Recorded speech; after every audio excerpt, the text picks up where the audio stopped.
So, what's up, gamers? I'm Papa Jumpluff. This is Colin. Colin has been with the WotC-20 scene for a while, and he wanted to show off his Dark Tyranitar deck. So, Colin communicates primarily through ASL. He has learned to play the game through the Game Boy game and through communicating with us mostly through notes or just by reading the cards and you know, handwritten communication, really. So he came up with this deck list and wanted to show it off. So Colin's going to show you, and one at a time. So we'll place them right here. And we'll turn them around. So first he's got 4 Cleffa here. Cleffa is obviously a WotC-20 staple, and you want to really, start off the game with one of these Cleffas. Single energy gets you the ability to shuffle your hand into the deck and draw 7 cards. Great way to start the game. It also has the baby rule, which enables you to basically, doesn't really enable you, but it makes it more difficult for your opponent to knock out the baby Pokemon. They have to flip a coin, and if tails, their attack does nothing. And because they declared an attack, they have to pass the turn after failing their attack or succeeding their attack. So that's it for the Cleffa. Oops. Next up, he's got 3 copies of this Expedition Larvitar. This is a fantastic Larvitar, mostly because it has a water weakness, which is unique to this Larvitar. The rest of the Larvitar, Pupitar, Tyranitar line is all weak to grass. So this is a very good way to kind of mix it up. It's also got 50 HP, which is what you want to see. Makes it less prone to knocking out earlier in the game. The 2 attacks, pretty basic. There's a bite attack and a mud slap attack. This isn't really the stage that you want to stay on, but it's definitely the best Larvitar that you could go with. Next up, he's got 3 copies of Dark Pupitar. And the reason being is you need to be on Dark Pupitar in order to get to Dark Tyranitar. So Dark Pupitar, 60 HP. There, like I said before, the grass weakness. But you have a lightning resistance now, and the retreat cost is pretty good for a stage 1. You have Rock Tackle, which is dealing 40 for 2 fighting, and Dark Pupitar does 10 damage to itself, and it says it can't use this attack during your next turn, which isn't super great, but sometimes you for the 40. I was like, it's not. Then for 3 colorless pips, you get the explosive evolution. You flip a coin, and if heads, then this attack does 10 damage to each of your opponent's Pokemon, and you don't apply weakness and resistance. Then you get to search your deck for an evolution card named Dark Tyranitar, and then you evolve Dark Pupitar into Dark Tyranitar, which is perfect for this video because we're going to switch right into the Dark Tyranitar, of which Colin has 3 English copies of Dark Tyranitar. So Dark Tyranitar is something really special. It's from the Neo Destiny set, and it's got still a grass weakness, has 90 HP, which makes it super great with the actually the Stadium card here. I'll show it real quick on camera, but the Rocket's Hideout, which would give it plus 20 HP, making it have 110 HP, which is a really awkward number for some decks to hit, but really tanky, really tanky Pokemon. So still has a lightning resistance, which is super relevant. There's a lot of really strong lightning decks out there, and Mountain Smasher, which is the highlight of the deck. Primarily the way that Colin is going to be taking out his opponents is with this Mountain Smasher ability. He is flipping a coin for each fighting energy that is attached, and for each heads, he's able to deal 20 damage times the number of heads, and then he's milling the top card of the opponent's deck for each heads as well. So he's basically causing you to discard a hopefully key part of your strategy, and hopefully discarding your town volunteers, because then you won't be able to refill your deck and get back, you know, the cards that will cause you to offset his strategy. In addition to that, there's Fling Away. It needs four energy total, but 3 fighting energy and 1 colorless energy here. It only works if your opponent has a benched Pokemon for, you know, the better part of the attack. Otherwise, it would deal 50 to their active. But if your opponent has a benched Pokemon, it would deal 30 to their active and 30 to their benched. So the perfect way to use this is if your opponent has a benched Cleffa or some type of baby Pokemon that has 30 HP, you'd be able to knock out their benched baby Pokemon without having to flip for the baby rule, because it's in the bench slot. It's not in the active slot. So you'd be able to score some easy knockouts there, in addition to, you know, constantly going for their deck and hopefully just trying to mill them out. Moving on to some alternative lines here. Colin's got 2 copies of Sentret and 2 copies of Furret. So the Sentret that most people like to go with is the Neo Discovery Sentret. Has 50 HP. It's not really any more special than the other Sentret, which I believe it's from one of the E-card sets. The fact that I can't remember which E-card set, I guess, kind of lends itself to how not special it is. It's fighting. This one, it has psychic resistance, which is pretty good, relevant in a lot of cases, and the retreat cost being only 1 is also really great. 50 HP, we like to see that on a basic. Then the Furret, 70 HP. We see this card a lot in WotC-20 because of the Scavenger Hunt ability. Lets you shuffle 2 of any card from your hand back into the deck and fetch out any type of energy card that you want. So for a deck like this, you are probably grabbing a fighting energy because you want to stack as many fighting energies as possible onto your Dark Tyranitar to proc that Mountain Smasher and get it as big as possible. Or you might be looking for something like a Warp Energy. You maybe need to get it out of the active slot, retreat it, get some healing items on it. That's also super valid. You'll also see that there's an alternative line in here with a slim energy count, which is coming right up here, and that is this Espeon line. So Colin's got 2 of this Eevee from Neo Discovery, which has Pokemon Power Energy Evolution. Whenever you attach an energy card to Eevee, you flip a coin. If heads, you search your deck for a card that evolves from Eevee that is the same type as the... I'm sorry. That is the same type as the energy that you attach. So you would maybe use the Furret to search for the psychic energy, and then you'd be able to grab this Espeon and evolve it on top of the Eevee.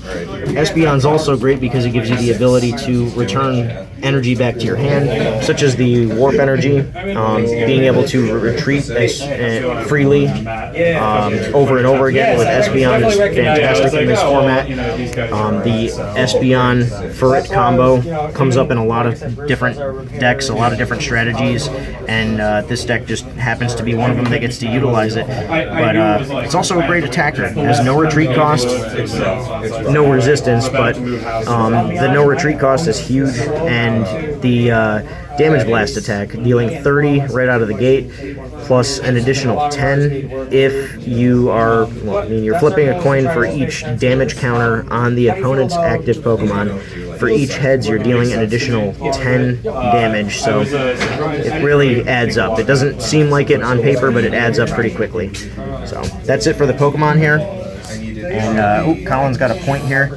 He's talking about being able to use Pokemon Center and Warp Energy in tandem with the Espeon line here. So you're able to bounce all of your energy off of your Pokemon and get them out of there by warping your Pokemon out of there. Use Pokemon Center, heal all of the damage off of your relevant Pokemon, such as Dark Tyranitar, such as Espeon, Furret, whatever Pokemon you might need to heal off of. And then you could build them back up again. You could even put a baby in the front line to stall if you need to in order to build your guys back up. So, super good, especially considering how high their HP is. On to the trainers, we've got, we're starting off with the supporters here. We've got 2 copies of Copycat. Super good if your opponent is stalling with a Cleffa, so you can, say they've just used their Cleffa and they've drawn up to 7 cards, you can go ahead and use Copycat, shuffle your hand away, draw up to 7 cards, and see what you can do with those 7 cards rather than just sticking to Cleffa yourself. You know, do as much as possible, and then if you still feel you need to go in with a Cleffa, then that's still an option on the table. But do as much as you can with the 7 that you get off your opponent. And super inexpensive card as well. Definitely a great WotC-20 card. Next up, he's got 2 Pokemon Fan Club. Seeing as how you have so many Pokemon that you need to have on the bench, it's like a big bench deck. You want to be able to fill those slots on the bench as fast as possible. So Pokemon Fan Club is a great way to do that, especially in the early stages of the game. Great way to get that done.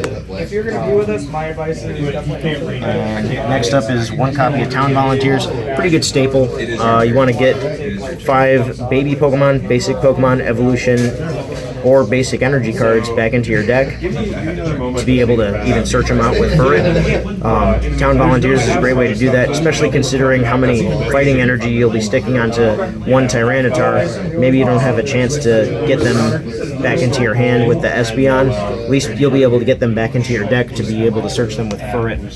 Wow. And next we've got 2 stadiums here. So we talked about the Rocket's Hideout a little bit.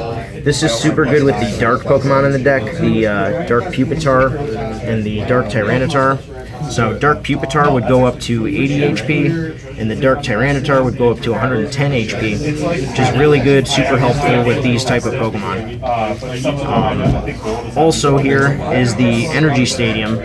So once per turn, you can, each player is able to do this, but you can flip a coin, and if heads, you're able to take a basic energy card from your discard pile and place it back into your hand. So this is great in the later stages of the game, where if you're trying to close out the game and you need to get extra attaches for your Mountain Smasher, just to close out the game, get those last couple cards off the top of your opponent's deck, you'd be able to close out the game by picking them up with the Energy Stadium there.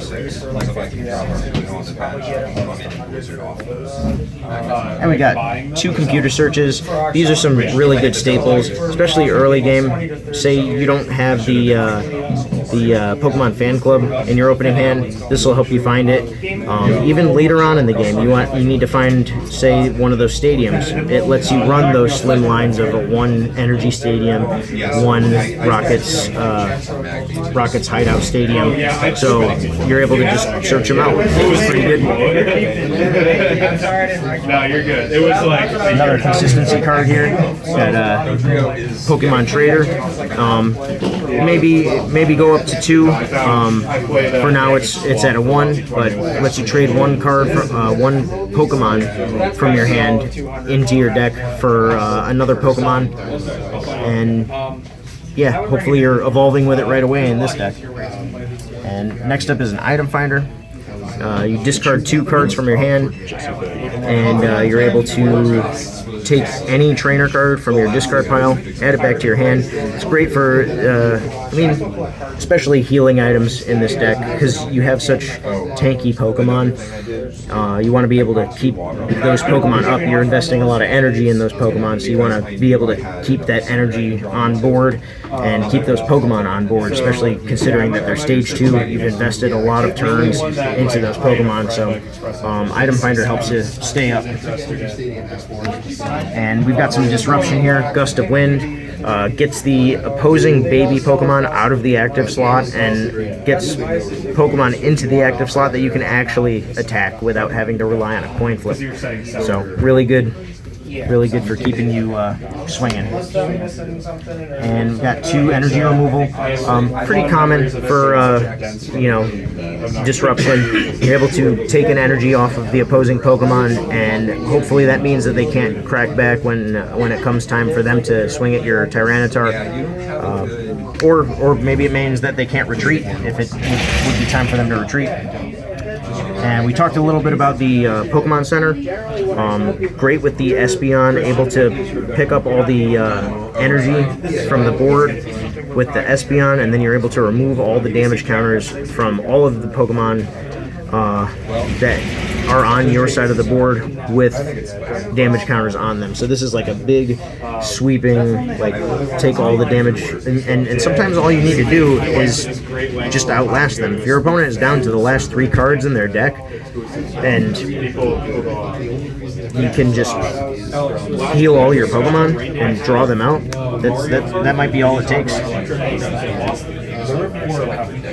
And last but not least, we've got 3 gold berries. So we were talking about healing items here. These are a fantastic tool for healing your large tanky Pokemon. Goldberry attaches to any of your Pokemon, really.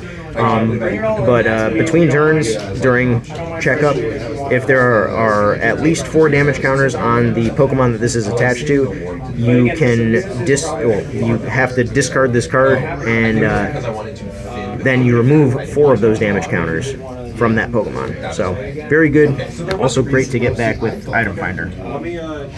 And last but not least, we've got the energy cards here. So Colin has 2 double colorless energy, which is super good for the Espeon and the Furret. Also good for the Dark Pupitar here. Just bringing them out so you can see them. So we've got 3 ways to use this guy here, and then the 4 warp energies, which is great for the Espeon. You're able to pick these up with the energy return and just keep on reusing this warp energy over and over again. So that's a really good strategy in this deck. And then finally, we're on to the basic energies here. So Colin has, it was 10 fighting energy, and that helps build up his Tyranitars, and then we've got 3 psychic energy here. So I'll show those one more time. Got the psychic in order to get the Espeon going with the damage blast, and then we got the Tyranitar. This is what we really like to see here. This Tyranitar, we'll go ahead and throw a gold berry on it real quick. So this is our ideal board state right here. We want to throw down 10 dice.